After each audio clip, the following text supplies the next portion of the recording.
नमस्कार दोस्तों, स्वागत है आप सभी का। कैसे हैं आप सब। उम्मीद है कल की क्लास से आप लोग को कुछ चीज़ें समझ में आई होंगी कि अगर हम रोज़ाना ऐसी प्रैक्टिस करते जाएं तो एग्ज़ाम के पहले पहले आपका बहुत अच्छा आपकी स्पीड पर, आपके कंसेप्ट पर पकड़ बन जाएगी। ठीक है, तो आज की भी शुरुआत करते हैं। लेकिन उसके पहले कल की क्लास की जो पीडीएफ थी क्वेश्चंस की, वो मैंने अपने channel maths by Rishi Dubey sir, जिसका लिंक डिस्क्रिप्शन पे कल भी था आज भी रहेगा, उस पे जाकर के आप उस पीडीएफ को भी देख सकते हैं। आज की भी क्लास का पीडीएफ उसी पे अपलोड हो जाएगा, आप जाकर के उन क्वेश्चनों का रिवीजन भी करिएगा। ठीक है, चलिए आज हम लोग एक नई चीज़ करेंगे कि आज जैसा ही क्वेश्चन आएगा तो उसके बाद मैं आपको करीब 5 से 10 सेकंड का टाइम दूंगा क्वेश्चन को सॉल्व करने का। फिर आप चैट बॉक्स पे जाकर के उसका आंसर दीजिएगा। ठीक है, लाइव रहूँगा मैं भी, तो उस लाइव चैट ऑप्शन से समझ में आएगा कि आपको कितना बन रहा है, और उसके बाद फिर एक्सप्लेनेशन होगा तो आपको थोड़ा सा अपने बारे में पता चलेगा कि वाकई मेरे से कितना बन रहा है। ठीक है, तो अपन ऐसा करते हैं। तो चलिए स्टार्ट करते हैं, पहले क्वेश्चन पे आते हैं।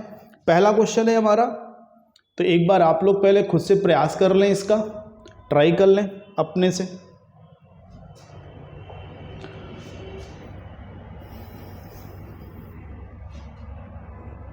चलिए, इतना टाइम पर्याप्त है आपके लिए।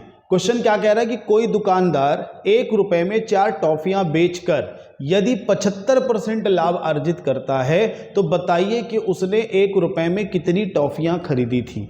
तो इस क्वेश्चन का आंसर हमेशा इसके रेशिफोकल पे छुपा हुआ होता है, जो प्रॉफिट लॉस का यहाँ पे रेशिफोकल दिया है। तो 75% का रेशिफोकल क्या बनता है, 3/4। 75% को हम लोग अगर थोड़ा सिंपल करें फ्रैक्शन के फॉर्म में तो क्या बनेगा, वो 3/4। लेकिन इस फ्रैक्शन का मतलब क्या निकलता है, इस फ्रैक्शन का मतलब ये निकलता है कि उसने 4 बेचे हैं, 3 बचाए हैं, तब उसको फायदा हुआ। मतलब 4 उसने बेचे हैं, 3 बचाए हैं, तो सोचो खरीदे कितने होंगे दोनों को मिलाकर, तो 3 और 4 7। तो इस क्वेश्चन का आंसर क्या होगा, 7। एक और उदाहरण लो, मान लो यहाँ 75% की जगह 20% लिखा होता, तो 20% का रेशिफोकल क्या होता है, 1/5, या सिंपल भिन्न के रूप में कैसे लिखते हैं, 1/5। इसका मतलब क्या हुआ, उसने 5 बेचे हैं, 1 बचाकर, तो खरीदे कितने होंगे, 6। तो ऐसे आप इस क्वेश्चन का आंसर बहुत आसानी से दे सकते हैं। तो उम्मीद है आपका आंसर आया होगा। चलिए अब देखते हैं अगले क्वेश्चन पर। अगला क्वेश्चन है आपका ये सिंपल इंटरेस्ट का सिंपल सा क्वेश्चन है। 10 सेकंड से ज्यादा टाइम नहीं मिलेगा।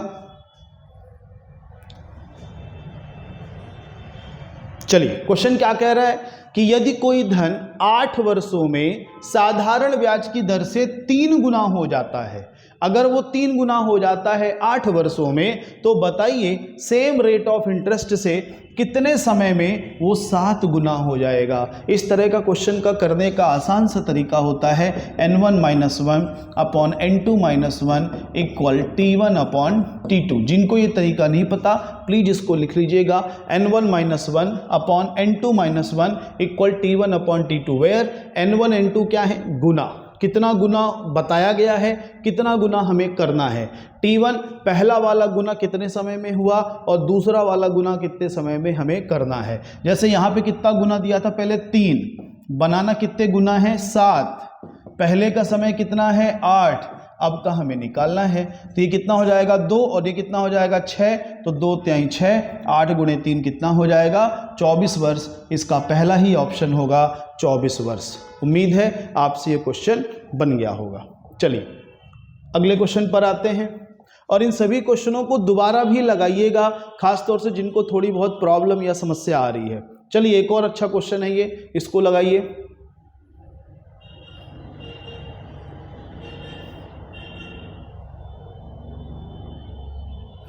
चलिए क्वेश्चन क्या कह रहा है कि एक आयत है जिसकी लंबाई और चौड़ाई क्रमशः 55 और 45 मीटर है। यदि लंबाई को 10% घटा दिया जाए तो उनकी चौड़ाई में कितने प्रतिशत की वृद्धि किए जाने पर क्षेत्रफल अपरिवर्तित रहेगा। ये क्वेश्चन ऐसा है जिसमें इनका कोई मतलब नहीं है, हमें परसेंट ही तो बताना है। तो याद करिए परसेंटेज का ही ये क्वेश्चन है, ये आपके मेंसुरेशन का क्वेश्चन नहीं है। ये कह रहा है कि अगर लंबाई को हम 10% घटा दें तो चौड़ाई को कितने परसेंट बढ़ाएं कि क्षेत्रफल में कोई परिवर्तन ना हो। तो इसके लिए हम लोगों ने पढ़ा था एक बहुत ही आसान फॉर्मूला, इस पे रख करके इसका आंसर ले सकते हैं, x/100 + -x × 100। जिन्होंने ये नहीं पढ़ा है या जिन्होंने कल की क्लास नहीं की थी तो उनको फिर से बता दूं कि ABC ऑफ परसेंटेज के नाम से मैंने प्लेलिस्ट बनाई है, उसमें 4 वीडियो हैं, चारों वीडियो देख लीजिएगा, परसेंटेज चैप्टर आपका क्लियर हो जाएगा। तो यहाँ पे x क्या होता था, परसेंटेज थे, तो परसेंटेज 10 दिया है। घटाने की बात की थी ना यहाँ पे, तो यहाँ माइनस लग जाएगा, तो माइनस लग जाएगा तो ये 90 हो जाएगा और दोनों जीरो कैंसिल होकर 1/9 और 1/9 होते हैं 11, राइट। 1/9 11 से ही 1/9%। तो इस क्वेश्चन का आंसर बी पे है और ये 55-45 से कोई लेना देना नहीं है इस क्वेश्चन का। ठीक है, समझ आ गया सबको। चलिए अब बढ़ते हैं अगले क्वेश्चन पर। अगला क्वेश्चन, चलिए ट्राई करिए इसको एक बार। टाइम एंड वर्क का क्वेश्चन है, समय एवं कार्य का।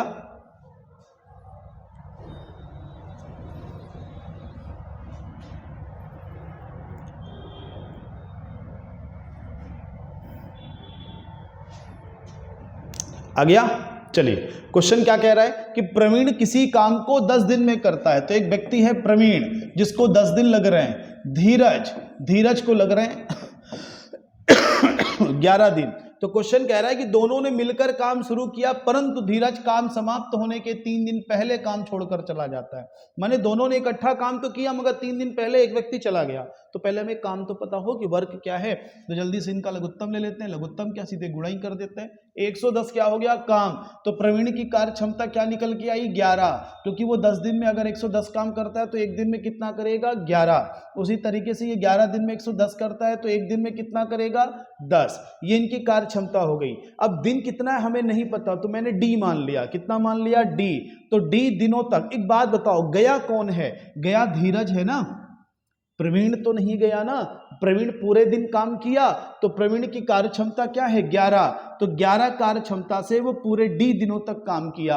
अच्छा, डी दिन अगर हमने टोटल माने हैं तो उनमें से 3 दिन पहले कौन गया, धीरज। तो इसका मतलब धीरज ने 3 दिन कम काम किया तो उसके लिए दिन क्या हो जाएगा, D-3, और उसकी कार्य क्षमता हमने निकाल रखी है 10। और ये हमने क्या लिख रहे हैं, वर्क बराबर क्या होता है, टाइम इंटू एफिशिएंसी। तो यहाँ टाइम D और एफिशिएंसी 11, किसकी, प्रवीण की। धीरज के उसमें एफिशिएंसी कितनी हो गई, 10, और टाइम कितना हो गया, D-3। पर ये दोनों को मिलाएं, दोनों के कामों को मिलाएं तो टोटल वर्क आना चाहिए ना 110। बस ये एक इक्वेशन बनानी है। ठीक है, अब इसके बाद डी वालों को एक साथ रख लो। तो 11, 10, 21, और ये 10 या 30 इधर जाएगा तो 140 हो जाएगा। तो आंसर हो जाएगा डी बराबर 140/21। और हमें यही बताना था। तो यहाँ पे दोनों 7 से अभी डिविजिबल है तो ये 20/3 हो जाएगा। 20/3 को मिक्स फ्रैक्शन में लिखा जाता है 6 सही 2/3। टाइम एंड वर्क का अच्छा क्वेश्चन। टाइम एंड वर्क के लिए भी मैंने बताया था कल कि एक पूरी प्लेलिस्ट बनी है, उसमें जाकर के एक वीडियो से लेके 10 वीडियो तक देख लीजिए। एसएससी सीजीएल के मेंस लेवल तक की आपकी टाइम एंड वर्क की तैयारी हो जाएगी। चलिए बढ़ते अगले क्वेश्चन पे। अगला क्वेश्चन देखते हैं। अगले क्वेश्चन में थोड़ा सा ये कंप्लीट नहीं है तो इसको स्किप कर देते हैं। ये वाला क्वेश्चन देखिए, इसको ट्राई करिए सभी लोग।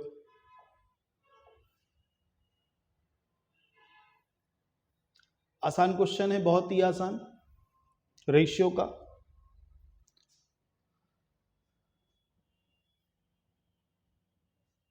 चलिए, तो क्वेश्चन क्या कह रहा है कि 10 वर्ष पहले ए की जो आयु है वो बी की आयु की 6 गुनी थी। याद रखना, आज की बात नहीं कर रहा है, 10 वर्ष पहले। तो अगर 10 वर्ष पहले उनका रेशियो 6 का था, कौन, ए की आयु बी की 6 गुनी, तो ए बी का रेशियो हो गया ना 6:1। तो आज कितना होगा, मान लीजिए इसका कॉमन फैक्टर मैं x दे देता हूं तो दोनों में 10-10 जुड़ जाएगा। ठीक है, ऐसा करने से क्या हो गया, आज की डेट में ये रेशियो 4:1 का है। यानी आज की डेट में ये 4:1 के रेशियो में है। यानी अगर मैं इनको रेशियो के रूप में लिखूं तो ये बराबर 4:1 होना चाहिए। तो जब ये 4 1 होगा तो इसका रेशियो फिर कैसे बनेगा, इसको फ्रैक्शन के रूप में लिख लेते हैं, ठीक है। सॉरी, क्रॉस मल्टीप्लीकेशन, तो ये 6x प्लस 10 और ये 4x प्लस 40, ये 2 इधर आ जाएगा, 10 उधर चला जाएगा, 30। तो x की वैल्यू कितनी आ जाएगी आपकी, ये 10 इसमें माइनस हो रहा है, 6 4 इसमें माइनस हो रहा है, तो x की वैल्यू आ रही है हमारी 15। तो अगर x की वैल्यू 15 है तो सीधी सी बात है आज की डेट में उसकी एज कितनी है, ये वाली थी। ये ध्यान रखना 6 गुना 10 साल पहले की बात थी। आज की डेट में 6x धन 10 है, तो 15 छंग 90, 10 100 हो जाएगा। किसकी बात हो रही है, ए की, शायद हमें उसी का बताना है। हाँ, ए की ही आयु बतानी है 100 वर्ष। लेकिन क्वेश्चन ने आज का नहीं पूछा है, 4 वर्ष बाद का पूछा है, तो 100 में भी 4 जुड़ जाएगा, तो फाइनल आंसर क्या होगा, 104 वर्ष। तो इसलिए इसका आंसर सी होगा। देखो क्वेश्चन आसान होते हैं, लेकिन लास्ट में या तो ऑप्शन में या तो लास्ट में जो क्वेश्चन पूछा जाता है उसमें क्वेश्चन कुछ ऐसा चेंजेस कर देता है कि हम जल्दबाजी में आंसर गलत कर देते हैं। जैसे यहाँ पे कई लोग हो सकता है 100 आंसर दे दें जल्दबाजी में, क्यों, क्योंकि उनका आएगा भी 100, लेकिन वो ध्यान नहीं देंगे कि वो वर्तमान नहीं पूछा है, 4 वर्ष बाद का पूछा है, इसलिए आंसर 104 होगा। ठीक है, चलिए नेक्स्ट। हाँ जी, लगाइए। ये भी एक तरीके से टाइम एंड वर्क का क्वेश्चन है, अच्छा क्वेश्चन।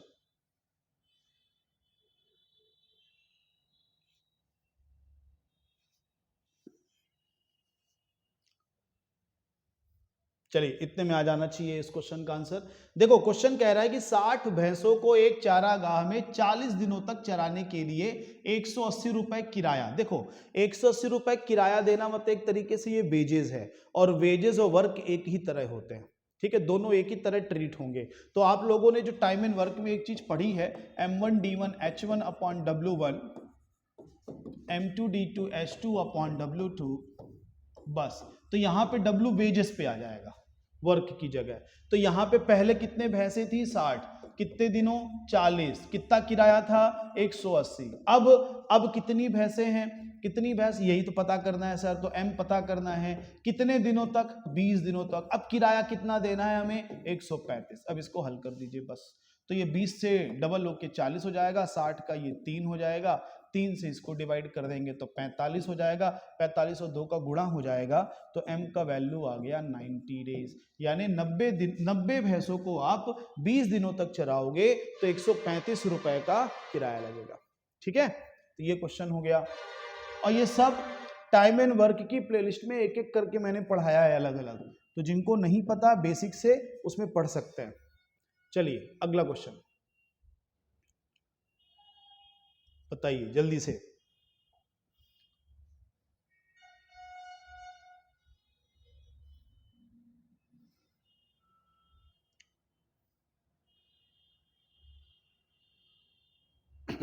चलिए क्वेश्चन क्या कह रहा है, किसी शहर की जनसंख्या 8000 थी, एक वर्ष में पुरुषों की जनसंख्या 10%, स्त्रियों की जनसंख्या 8%। ध्यान देना, क्या हो रही है, वृद्धि हो रही है, लेकिन कुल जनसंख्या में 9% की वृद्धि हुई। तो अगर आप लोग को ध्यान हो कि मैंने कहा था कि जब भी एक पार्ट दूसरे पार्ट से मिक्स होकर के एक नया पार्ट बनाए तो वो मिक्सचर एलिगेशन का क्वेश्चन है, तो ये भी एलिगेशन का क्वेश्चन है। यहाँ पे वृद्धि हुई पुरुषों में, वृद्धि हुई स्त्रियों में, और जब दोनों की वृद्धियों को जोड़ा गया तो ओवरऑल वृद्धि हुई जनसंख्या में, तो यहाँ भी तो मिक्सचर हो रहा है, तो एलिगेशन लगा देते हैं। सर 10% ये बढ़े, 8% स्त्रियां, और ओवरऑल बढ़ा 9, तो रेशियो कितना आएगा, 1:1 का। अच्छा, जब रेशियो 1:1 का आएगा मतलब दोनों बराबर बराबर हैं, तो टोटल जनसंख्या में 8000 बताई गई है ना, तो 8000 बराबर बराबर बटेगा, तो 4000 पुरुष और 4000 महिलाएं। यहाँ पे ऑप्शन शायद नहीं है, ए ऑप्शन बना लेते हैं 4000। इसका आंसर 4000 है। जिनका आंसर 4000 आया है बिल्कुल सही आया है। क्लियर हुआ, ठीक है। तो ये एलिगेशन का क्वेश्चन है, आपने कल भी देखा मिक्सचर एलिगेशन का क्वेश्चन मिलता है, टाइम एंड वर्क का क्वेश्चन मिलता है, परसेंटेज का क्वेश्चन जरूर मिलता है, तो थोड़ा उन पे काम करिए, है ना। इन पे एक एक नहीं, दो दो तीन तीन क्वेश्चन मिलते हैं, बड़े इंपॉर्टेंट चैप्टर है ये। चलिए देखिए अगला क्वेश्चन, इसको ट्राई करिए, 10 सेकेंड के अंदर आंसर लाना है आपको, जल्दी से।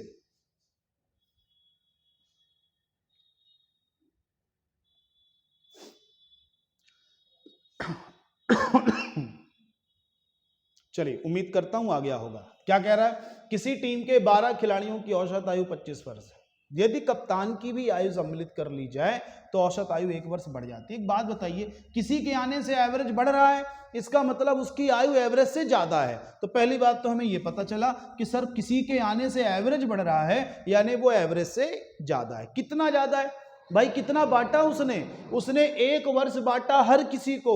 एवरेज बढ़ने का मतलब सबकी वैल्यू बढ़ना है।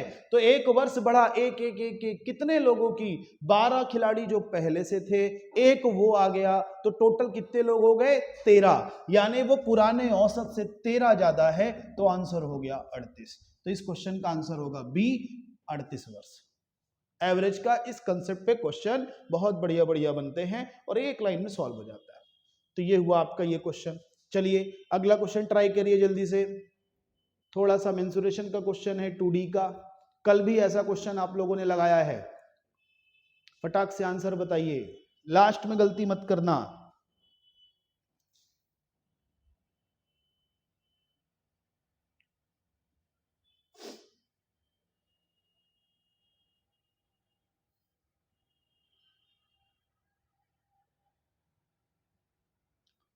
चलिए, तो यहां पे कह रहा है कि एक पहिया की त्रिज्या 21 सेंटीमीटर है, 924 मीटर की दूरी तय करने में इसको कितना चक्कर लगाना पड़ेगा। देखो कोई भी पहिया जो वृत्ताकार है, एक बार जब घूमता है तो उतनी ही दूरी वो तय करता है जितना वो घूमता है। तो कितना घूमता है सर अगर मैं यहां से इसको तोड़ूं, यहां से इसको ब्रेक करूं, तो यहां से लेके यहां तक जो दूरी है, यही दूरी वो एक बार में तय करेगा, एक चक्कर में।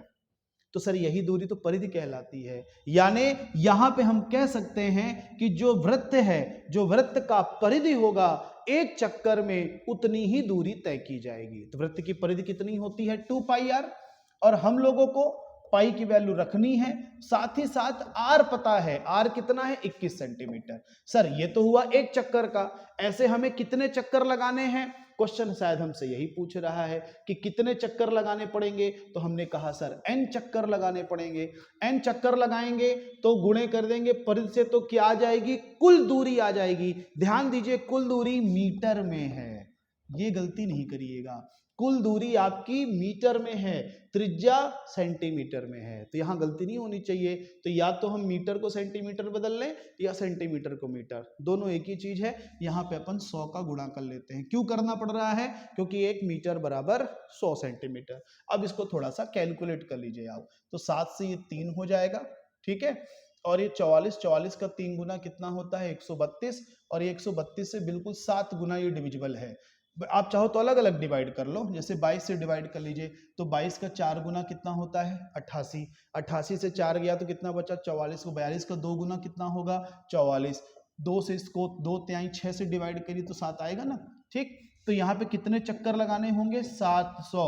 जिन लोगों ने यूनिट नहीं बदला होगा उनका आंसर 7 आएगा, लेकिन ध्यान देना यूनिट बदला गया है इसलिए आंसर 700 आएगा, ठीक है। मेंसुरेशन के बहुत ही सिंपल क्वेश्चन है, लेकिन थोड़ी सी कंसेप्ट लगता है, थोड़ा सा लॉजिक भी लगता है, और लास्ट में थोड़ी सी कैलकुलेशन भी लगती है।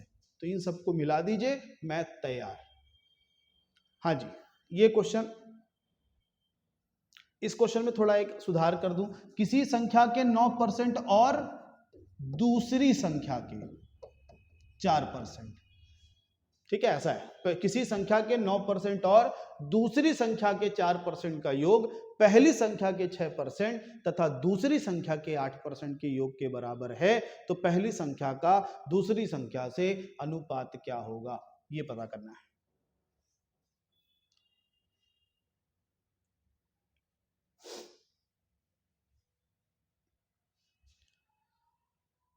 चलिए उम्मीद है आ गया। देखते हैं क्वेश्चन। मान लो वो संख्याएं हमारी ए और बी हैं, तो पहली संख्या यानी ए का 9%, दूसरी संख्या यानी बी का कितना परसेंट, 6% बराबर है।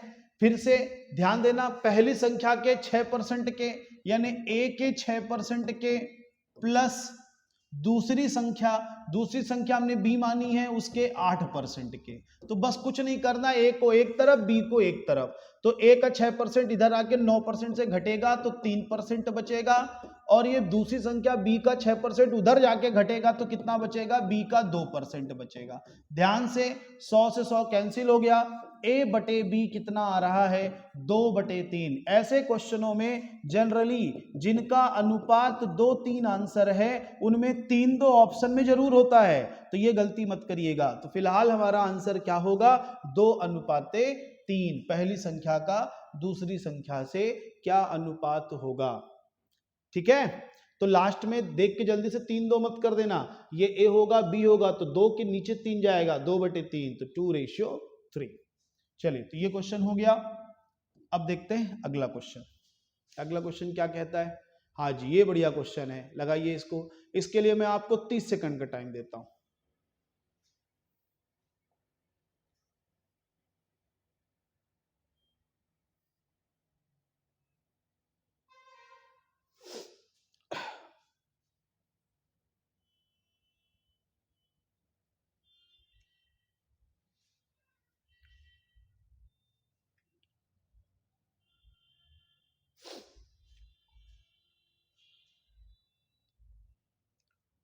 चलिए उम्मीद करता हूं आ गया होगा। कुछ नहीं करना है, फॉर्मूले आपको पता होने चाहिए बस। क्या कह रहा है कि एक बेलन है h ऊंचाई वाला, उसका आयतन तथा संपूर्ण पृष्ठ का क्षेत्रफल बराबर है।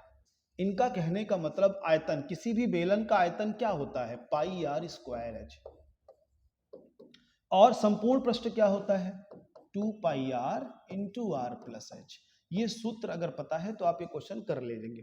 तो कह रहा है कि अगर ऐसा है तो आप बताइए बेलन की त्रिज्या यानी r h के रिस्पेक्ट में क्या होगी। तो हमें कुछ नहीं, बस इसको थोड़ा सिंपल कर देना है। तो देखो पाई से पाई कट गया, एक r से एक r कट गया, है ना, 2 रहेगा, तो r × h बराबर क्या बचा 2r + 2h। हमें पता क्या करना है r, तो r को एक तरफ करते हैं, आप इस r को इधर भेज दीजिए, तो ये RH - 2r हो जाएगा 2h। यहां दोनों से r कॉमन कर लेते हैं तो क्या बचेगा h - 2 बराबर 2h। तो ये r बराबर वैल्यू क्या हो गई 2h, और जब ये इधर आएगा तो भाग में h - 2, यानी 2h अपॉन h - 2। ध्यान से ऑप्शन 2 - h भी दिया हुआ है, आपको क्या करना है h - 2। समझ आई बात। तो यहाँ पे हमने इसको अगर लाया होता तो ये माइनस हो जाता। तो आपको ध्यान रखना है कि हमें चाहिए क्या, हमें r चाहिए, तो r को एक तरफ बाकी सबको एक तरफ कर दीजिए बस। तो आंसर हो गया 2h अपॉन h। वेरिएबल पे है, कोई संख्या नहीं है यहाँ पर। कह रहा था आयतन बराबर है संपूर्ण पृष्ठ के, तो ये दोनों सूत्र पता होने चाहिए आपको बस। चलिए तो ये हुआ हमारा ये क्वेश्चन। अब देखते हैं अगला क्वेश्चन। चलिए ये डेटा है, डेटा पढ़ लीजिए क्या है।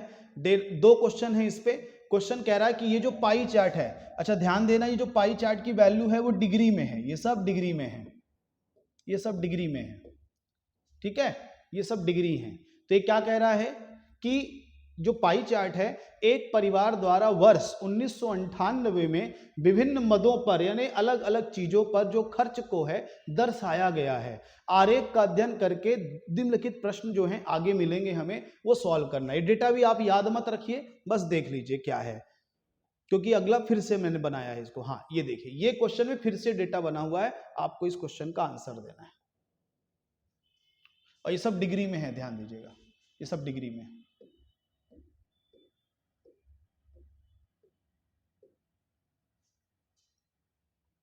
बहुत ही आसान है।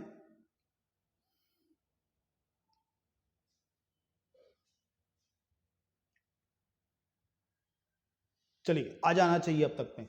क्वेश्चन क्या कह रहा है कि 1998 में अगर टोटल एक्सपेंडिचर 46,000 है तो उसमें भोजन पे कितना खर्च हुआ। तो देखो भोजन पे कितना है 82.2 डिग्री, तो 82.2 डिग्री। अच्छा डिग्री वाइज पूरा पाई चार्ट कितना होता है 360 डिग्री। ध्यान रखिएगा परसेंटेज वाइज 100%, तो डिग्री वाइज 360 डिग्री। एक थोड़ा अंदाजा लगाओ 360 का ये लगभग कितना है परसेंटेज में आपसे अगर पूछूं तो। अगर मैं इसका 1/4 करता हूं तो कितना बनता 90, सर ये 90 से कम है, यानी 1/4 यानी 25% से तो कम है। अच्छा 5वां हिस्सा करता तो, 5वां हिस्सा करता तो सर तब तो ये थोड़ी ज्यादा निकल जाता, क्यों, तब 72 आता। यानी ये 72-90 के बीच में है ना 82, यानी हमारा आंसर 20% से ज्यादा होना चाहिए और 25% से कम होना चाहिए। तो एक बात बताओ, टोटल खर्चा 46,000 का 20% कितना होता? 46,000 का 10% 4600, 20% 9200, यानी 9,000 के ऊपर। 9,000 के ऊपर सर ये 3 ऑप्शन तो गए, एक ही बचा 10,580। तो इसको अगर आप थोड़ा सा लॉजिक से करिए तो वो जो परसेंटेज 82.2 डिग्री वाला कैलकुलेशन है वो आपको नहीं करना पड़ेगा। आपको इसका आंसर नहीं बताना, इन चारों में कौन सही है ये बताना है, अप्रोप्रिएट कौन है ये बताना है। तो ऑप्शन देखिए ना कैसे थे, ये 3 ऑप्शन तो किसी भी हालत में आप देख के कैंसिल कर देते अगर आपको इतना पता होता कि ये 20% से ज्यादा होता है और 25% से कम। चलिए, बाकी आप डायरेक्ट भी निकाल सकते हैं, 1 डिग्री की वैल्यू निकाल कर और 82.2 बना के। कैसे कि सर 1 डिग्री 360 डिग्री पहले लिख लेते हैं, 360 डिग्री बराबर है टोटल 46,000। तो 1 डिग्री बराबर कितना हो जाएगा? 46,000 बटे 360। और हमें क्या चाहिए? हमें चाहिए 82.2। तो फिर इसमें हम लोग 82.2 का गुणा कर देते हैं। अब या तो ये कैलकुलेशन कर लीजिए या थोड़ा सा लॉजिक लगा लीजिए। चलिए, उम्मीद करता हूं आप लोगों ने भी लॉजिक ही लगाई होगी। अगला क्वेश्चन इसी पर बेस्ड है, इसी पर बेस्ड है। इसका तो कैलकुलेशन भी बहुत आसान है।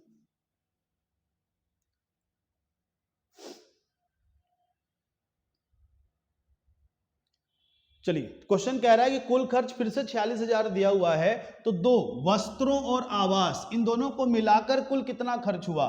तो आवास पे 54 डिग्री है, वस्त्र पे 36 डिग्री है, मिलके कितना हो गया? 90 डिग्री। अब ये भी निकाले थे ना, 90 डिग्री का मतलब 1/4। 1/4 यानी 360 से चाहे डिवाइड करके चेक कर लो तो कितना होगा? 1/4। 1/4 का मतलब क्या होता है? 25%। तो परसेंट क्यों निकाले? 1/4 सीधा इसका कर देते हैं। 46,000 का 1/4 करेंगे तो ये आएगा आपका 11,500। भाग करिएगा, 4 एकम 4, फिर 15 चौको 60, फिर 2 जीरो। थोड़ा ध्यान देना जीरो का, 2 ऑप्शन है यहाँ पे एक जैसे दिखाई देने वाले। तो क्या बनेगा आपका? 11,500। ठीक है, चलिए अगला क्वेश्चन देखते हैं। ये अच्छा क्वेश्चन है, ट्राई करिए। इसमें भी लॉजिक लगा सकते हैं, 30 सेकंड का टाइम इसमें भी।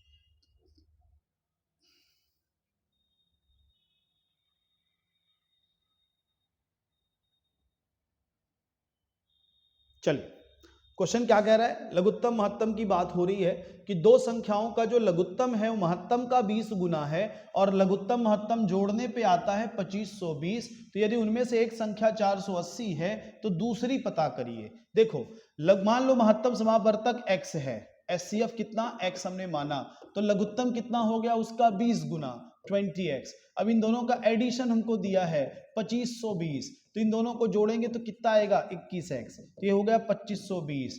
तो x 21 से भाग करिए, इसमें कितना आएगा आपका? 120। x हमने क्या माना था? HCF। HCF क्या होता है? HCF एक बड़ी सी बड़ी वह संख्या जो दी गई संख्याओं को पूर्णतः विभाजित करती है, यानी जो भी संख्या होगी वो अपने महत्तम से जरूर डिवाइड होगी, और महत्तम से डिवाइड हो रही है तो इसका मतलब वो 120 का मल्टीपल होनी चाहिए। तो हमारे ऑप्शन में क्या 400 120 से कट रहा है? नहीं। क्या 520 कट रहा है 120 से? नहीं। 480 कट रहा है सर, 600 वो भी। लेकिन एक बात बताइए, एक संख्या ऑलरेडी 480 है, एक संख्या पहले से 480 है, अगर आप दूसरी भी 480 रख देंगे तो लघुत्तम भी 480 आएगा, महत्तम भी 480 आएगा। दो बराबर संख्याओं का लघुत्तम महत्तम बराबर आता है, तो बराबर तो नहीं हो सकता क्योंकि लघुत्तम 20 गुना है महत्तम का, यानी सीधी सी बात है हमारा आंसर क्या हुआ? 600। संख्या ऑप्शन से ढूंढिए, ठीक है? थोड़ी मेहनत, फिर उसके बाद थोड़ा लॉजिक। क्लियर हो गई बात? आसान था, हाँ थोड़ा लॉजिकल जरूर था। चलिए अगला, यहां पे भी एक सुधार है।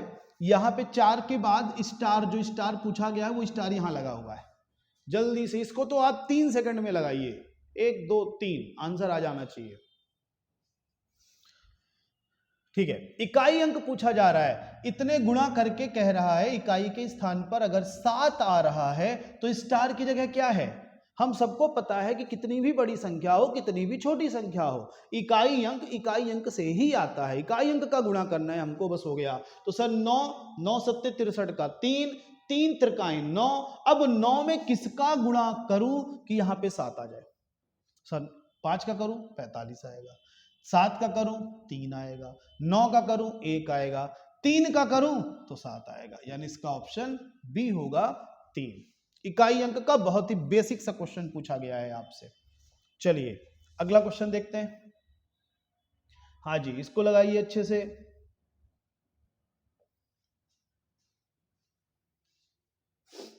3 कंसेक्यूटिव डिस्काउंट हैं, 3 लगातार डिस्काउंट आपको दिए गए हैं, उनको एक में कन्वर्ट करो कि एक डिस्काउंट बोलना हो तो क्या होगा।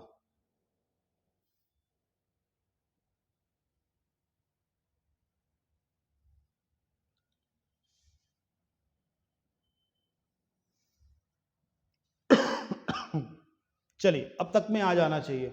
देखो यहां पे आप कई तरीके से इसको लगा सकते हो, कोई पैसा अमाउंट एज्यूम करके भी कर सकते हो, 100 मान करके, दूसरा एबी प्रिंसिपल के थ्रू भी लगा सकते हो, तीसरा मल्टीप्लाइंग फैक्टर से भी लगा सकते हो। तो हम लोग दो चीजों से देखते हैं, एबी प्रिंसिपल से और मल्टीप्लाइंग फैक्टर। एबी प्रिंसिपल क्या कहता है कि सर पहले दो को पहले सॉल्व कर लीजिए, 10 और 20 को लेके। तो एबी प्रिंसिपल याद है ना फॉर्मूला सबको, plus minus A plus minus B plus plus minus A into plus minus B. और ये सब प्रिंसिपल जितने भी हैं ये सब परसेंटेज के चैप्टर में हम लोगों ने पढ़ रखा है, एबी प्रिंसिपल मल्टीप्लाइंग फैक्टर सब कुछ। तो जिन्होंने नहीं पढ़ा है प्लीज उस एबीसी ऑफ परसेंटेज की 4 वीडियो देख लीजिए, परसेंटेज पूरी तरह से क्लियर हो जाएगा, उसका लिंक डिस्क्रिप्शन पे दे दूंगा मैं। चलिए ये हमारा एबी प्रिंसिपल होता है, प्लस बढ़ाने के लिए माइनस घटाने के लिए। अब क्या हो रहा है यहाँ डिस्काउंट, तो डिस्काउंट तो घटता है सर, तो इसलिए मैंने दोनों को माइनस लिया। अब इन दोनों का इंटू करते हैं तो माइनस माइनस प्लस हो जाता है, इधर 10 गुणे 20 बटे 100। वैसे इसको आप सबको पता है कि 2 आता, 10 20 32 हो रहा है, सॉरी 30 हो रहा है, और इधर प्लस में 2 है, तो ओवरऑल कितना बनाएगा 28। तो ये दोनों की मिलाकर के कटौती 28 हुई, लेकिन अभी तीसरा भी है 40 भी है, तो उसको अब इसके साथ एबी प्रिंसिपल लगा दीजिए, तो माइनस माइनस प्लस हो जाएगा, 28 गुणे 40 बटे 100। तो ये मिलकर कितना हो जाएगा 68। ये कितना हो जाएगा, देखो एक जीरो तो कैंसिल हो गया, 2 हो गया, ये 5 हो गया, तो 28 दूना आपका जो 56 आएगा उसमें 5 का भाग कर लीजिएगा। तो 56 में कितनी बार जाएगा, पहले 11 बार जाएगा, 55 और फिर 2 बार। अब इनको माइनस कर देना है, तो जब इनको माइनस करेंगे तो बड़ी संख्या 68 है, उसमें घटेगा 11, पहले 11 ही घटा दीजिए, कितना बचेगा 57, दशमलव 2 भी घटा दीजिए तो 56.8 माइनस में। माइनस क्या रिप्रेजेंट कर रहा है कि डिस्काउंट है, तो 56.8 बी ऑप्शन। ये कौन सा तरीका हुआ, A B principle. Multiplying factor क्या कहता है, मल्टीप्लाइंग फैक्टर ध्यान रखिएगा, मल्टीप्लाइंग फैक्टर ये नहीं बताता कि डिस्काउंट कितना होगा, वो कहेगा कि जो वैल्यू पहले 100% थी अब कितने परसेंट बची, उसको आप 100 में घटा दीजिएगा तो डिस्काउंट आ जाएगा। जैसे मान लीजिए शुरुआत वैल्यू 100 थी, तो पहले वो कितना घटी 10%, तो बची कितनी 90%। अगली बार कितनी घटी 20%, तो बची कितनी 80%। अगली बार कितनी घटी 40%, तो बची कितनी 60%। ये आप कितना भी लगा दे कोई फर्क नहीं पड़ता इसमें। तो मल्टीप्लाइंग फैक्टर बहुत बढ़िया चीज होती है। तो 100 से 100, 2 जीरो से 2 जीरो, 1 जीरो से 1 जीरो, और भी कुछ कैंसिल हो सकता है तो कैंसिल कर लीजिए, वरना इनका गुणा करके 10 से भाग कर लीजिए, ज्यादा आसान है। तो कितना हो जाएगा 8 छंग 48, 48 में 9 का आप गुणा कर दीजिए, तो 10 गुना कर दीजिए 480, और 480 में एक गुना आपने बढ़ा दिया था तो एक गुना घटा दीजिए। एक तरीका ये है, या गुणा ही कर लीजिए, जैसे 9 8 72, 72 गुणे 6 भी कई लोग कर सकते हैं, तो 12 6 7 42 43, बट 10 के कारण यहाँ 43.2। लेकिन ये डिस्काउंट नहीं आया, 43.2 बचेगा कौन, 100 रुपए। तो कितना घटा, तो 100 में घटा के देख लीजिए, घटाएंगे तो वही आएगा 56.8। आपको जो उचित लगे वो तरीका लगाइए, कोई दिक्कत नहीं, ठीक है। ए बी प्रिंसिपल सही लगता है तो उसको लगाइए, मल्टीप्लाइंग फैक्टर सही लगता है तो उसको लगाइए, 100 मान के चलना चाहते हैं तो उसको लगाइए, कोई फर्क नहीं पड़ता। चलिए तो ये हुआ इस क्वेश्चन का आंसर 56.8 बी ऑप्शन। चलिए अगला क्वेश्चन,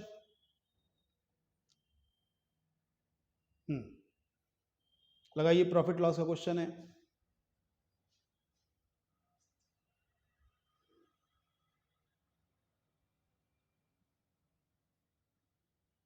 आसान क्वेश्चन है।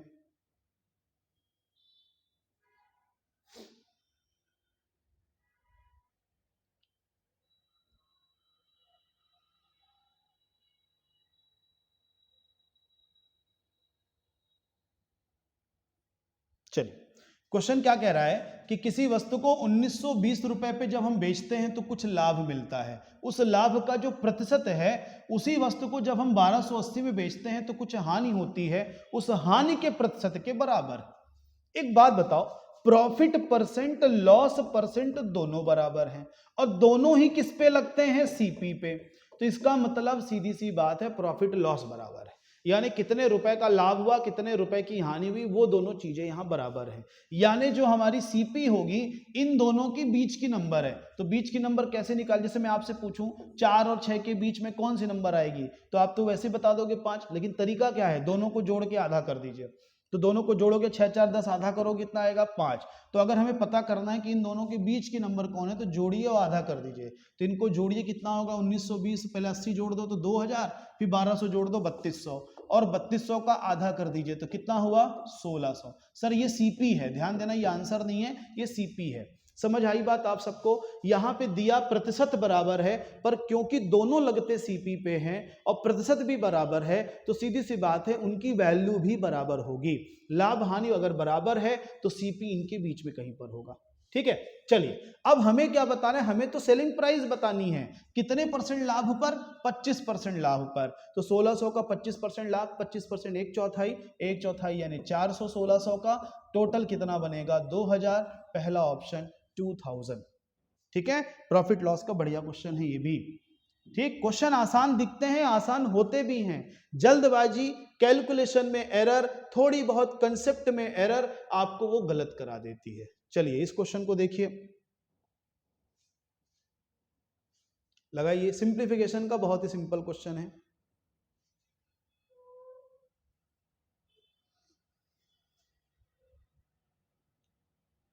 चलो अब तक आंसर आ जाना चाहिए। यहां पे क्या करते हैं, इसको सॉल्व करते हैं। तो 144 से कम 144 से 25 जुड़ेगा तो 169। अब बस आपको वर्ग याद होने चाहिए। इन ऐसे क्वेश्चनों के लिए थोड़ी बहुत जरूरत होती है। 30 तक का वर्ग, 20 तक के क्यूब, 30 तक के पहाड़े, रेसिप्रोकल 20 तक के, ये ऐसी चीजें हैं कि आप किसी भी एग्जाम की तैयारी कर रहे हैं, बिना इनके आप मैथ फास्ट नहीं कर पाएंगे। चलिए वर्गमूल करते हैं। तो 13 का है 169, 144 12 का, इसे एक को इधर भेज दीजिए।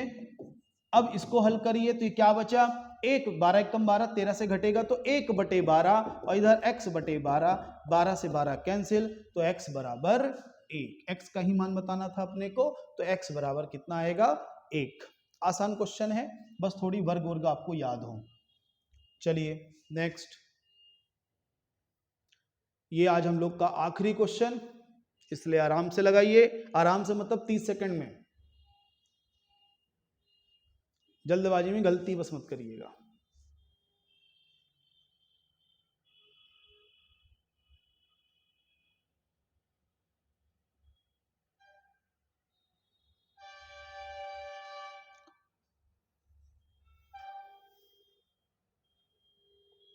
चलिए अब आंसर आ जाना चाहिए। क्वेश्चन कह रहा है कि 3 नंबर 12, 15, 20 कह रहा है सबसे छोटी संख्या बताइए जो इनसे डिवाइड भी हो जाए, इनसे विभाजित भी हो जाए और एक वर्ग हो, पूर्ण वर्ग हो, परफेक्ट स्क्वायर हो, किसी संख्या का वर्ग हो।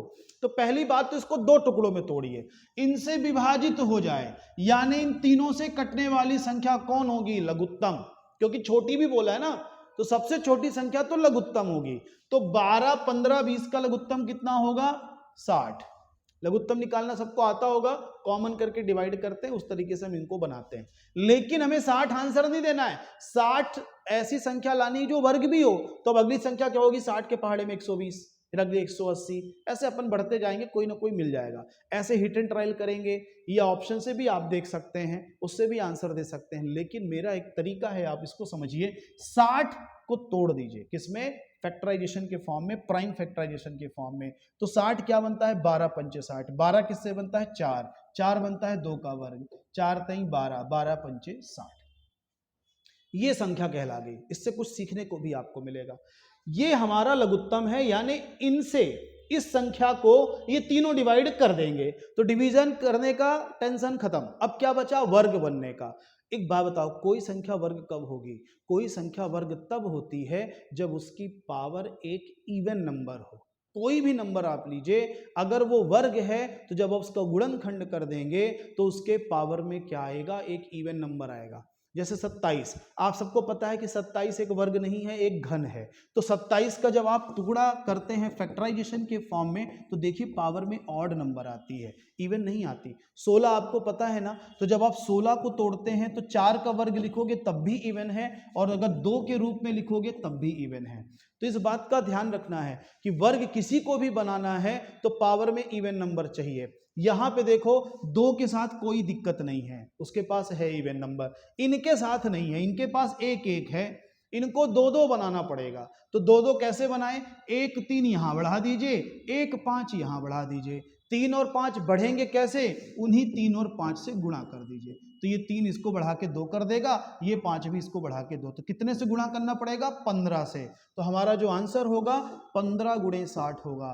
तो 15 गुणे 60 कितना होता है? 900। बाकी आप इसे ऑप्शन से भी कर सकते हैं, क्योंकि 400 तो हो ही नहीं सकता, 60 के मल्टीपल में नहीं है, 1600 भी नहीं है, 900 है, 3600 है, तो छोटा कौन है?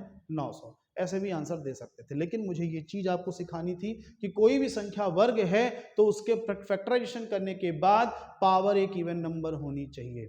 ठीक है, तो आज का हम लोगों का प्रैक्टिस हुआ। अभी मैं 20-22 ऐसे ही क्वेश्चन करा रहा हूं, धीरे धीरे क्वेश्चन में बढ़ाने की कोशिश करूंगा। ठीक है, बाकी आप इसका फीडबैक कमेंट सेक्शन पे जरूर दिया करिए, क्या सुधारना है या क्या सही आपको लग रहा है। अच्छा लग रहा है तो कमेंट करिए, है ना। तो ये सब चीजें आप बताइए कि जैसे अभी मुझे पता चला कि सर कुछ टाइमिंग दे दिया करिए क्वेश्चन को सॉल्व करने के लिए, तो मैंने उस पर इंप्रूवमेंट कर दिया। अगर आपको लगता है कि सर समय ज़्यादा दे दिया गया या समय कम दिया गया तो वो भी बताइएगा, तो वो भी टाइम आपको मिलेगा। लेकिन ध्यान रखिएगा, एग्जाम आपके हिसाब से नहीं होगा, वहाँ आपके पास 30 सेकंड 40 सेकंड ही होंगे, तो इसलिए इससे ज़्यादा टाइम तो मत मांगिएगा। तो ये हुआ हम लोगों का आज का क्वेश्चन। कल फिर से रात 9 बजे तैयार रहिएगा, है ना। लगातार प्रैक्टिस करिए, कम से कम 12-15 जो भी आप दिन दे सकते हैं इनकी प्रैक्टिस पे दीजिए। आप देखिएगा, आप एग्जाम का क्वेश्चन जब लगाने जाओगे आपको लगेगा सर ये तो हम प्रैक्टिस करके आ रहे हैं, है ना। क्यों? क्योंकि वैसा ही क्वेश्चन आता है एग्जाम में। ठीक है, चलिए तो आज के लिए इतना ही, बाकी फिर कल मिलेंगे, तब तक के लिए धन्यवाद।